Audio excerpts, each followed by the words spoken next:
What's good, everybody? It's Big Game James, man. We in these streets. You know, we stay in these work streets. You know what it is. But I just want to make another quick video and talk about, we've been talking about the draft pretty much all week. And, you know, I've been on the defensive train. I know we talked about the receiver, the running back, but I keep on trying to tell y'all it's defense, it's defense, it's defense. You definitely need an explosive receiver. You definitely need to add a running back. But at the end of the day, you need to keep addressing that defense, dog, because that's the quarterback's best friend, that defense, because that defense will always be there for you. So with that being in mind, when we're talking about the defense, it took a step back last year. We saw it come on toward the end of the year, and that's when Michael Parsons came back. But as a whole, the defense took a step back after Dan Quinn left and switched over to Mike Zimmer. Now, two players that really were missed this past season, half the year and the whole year, and the two people I feel like if they can come back from these two injuries, and it's going to be tough, but if these two can come back from these two injuries in a significant amount of time in the 2025 season, the Dallas defense will be very good, will be good to very good again. The two people I'm talking about, Demarion Overshown, linebacker, and defensive end Sam Williams. Now let's talk about Sam Williams first, because he had the injury first. 8.5 sacks in 2 years, I think 48 tackles, made his impact on special teams because he hasn't got on that field like he wanted.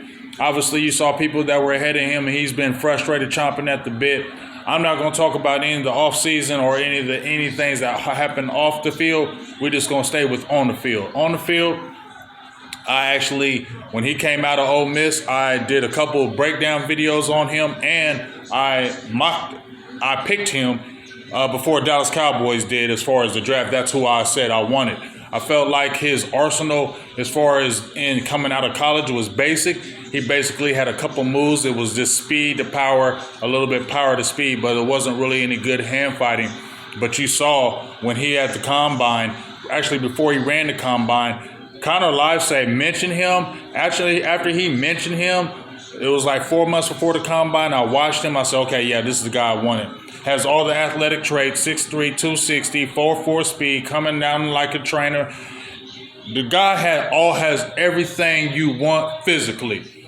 But it's just been the mental part of the game is where he needs to take his game to another level. Obviously, when he had the ACL, I think it was the MCL injury, knocked him out, and it was frustrating because I thought last year he was going to take off. He had been right there, and now when you had Dante Fowler and Dorrance Armstrong Jr. moving out, and this could have been his time to really shine, he had the unfortunate injury.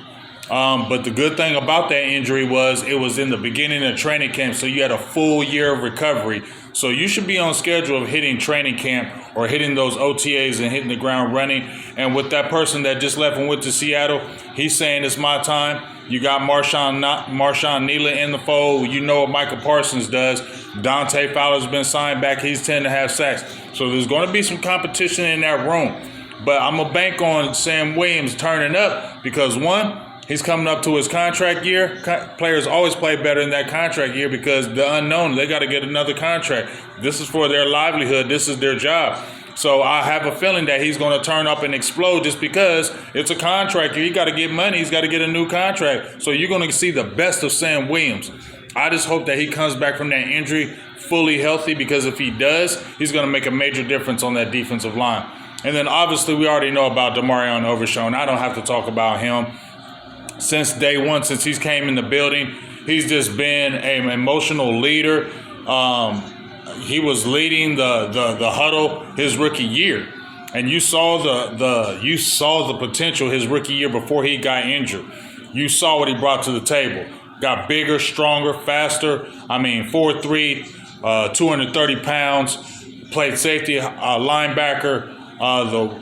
And we were frustrated because that rookie year we thought he was just going to really go crazy.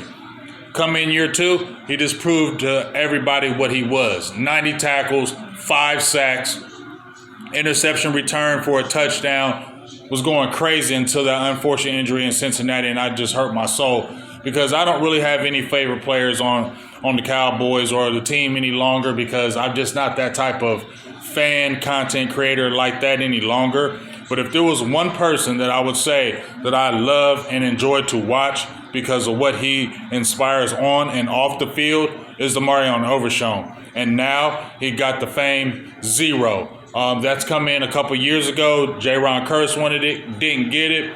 We heard about the Roddy Rebel, whatever, with the 00. That didn't have anything to do with it. But he is the first Dallas Cowboy to get the number 0. He wore it in college.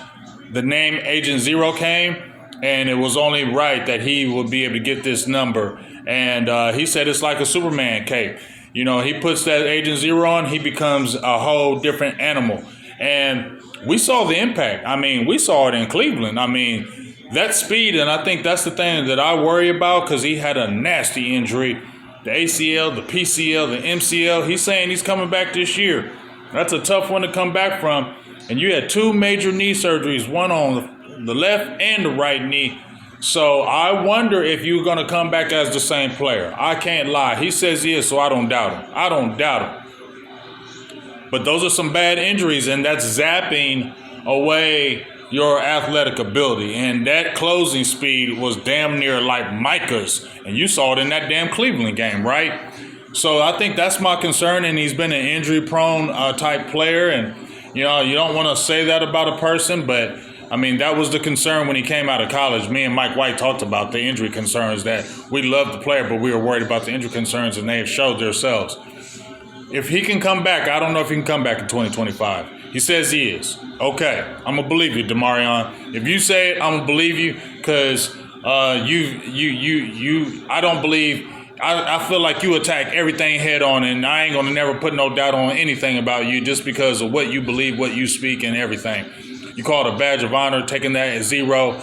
You're the first guy to do it, and I feel like you got to get out on that field and rep it. So when I close like this, I don't know about y'all, but on the defensive tip, these are the 2 guys. If these 2 guys can come back this year and play at a high level, this defense is going to go back to being a very good defense, and it could be a great defense depending on if you address that defensive tackle position. But Sam Williams, Demarion Overshown, if you can get both of those 2 back from injury and playing at a high level, this defense will be good again. Big Game James, I'm out. Give me your thoughts. Peace.